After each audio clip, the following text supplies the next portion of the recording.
వెళ్ళిపోయారు మూర్ఖుల వారు.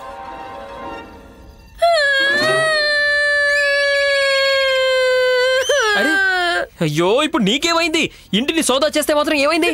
దానికి కాదు, మీ దగ్గర పారసమడి ఉంది, కానీ మీరు ఈ విషయం నాకు కూడా చెప్పలేదు. దేవి గారు, నా దగ్గర పారసమణి లేదు. మీరు అబద్ధం చెప్తున్నారు.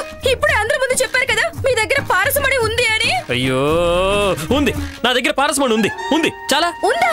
మరి మీరు నాతో ఎందుకు అబద్ధం చెప్పారు? అయ్యో, ఏంటి ఈ విషయం నాకు కూడా తెలీదు. రేపు మహారాజ్ గారితో పాటు మీ అందరికీ కూడా తెలిసిపోతుంది. గురుదేవులు ఎప్పుడు పన్నాగం పన్నుతూనే ఉంటారు.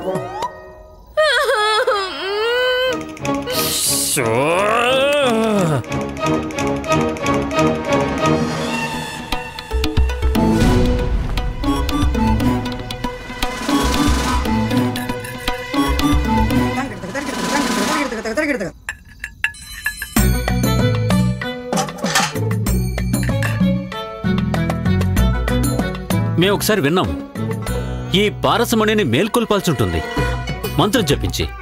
ఈ రాయిని ఏదైనా వస్తువు మీద రుద్దటానికి ముందు మంత్రం జపించాల్సి ఉంటుంది. అందుకే ఇది పనిచేయడం లేదు. కానీ మహారాజా, పారసమణి అనేది ఒక కాల్పనిక వస్తువు. ఇటువంటి రాయి ఏమీ ఉండదు. ఉంటుంది మహారాణి చిన్నాదేవి, ఉంటుంది. ఉంది, రామకృష్ణ పండితుల వారి దగ్గర ఉంది.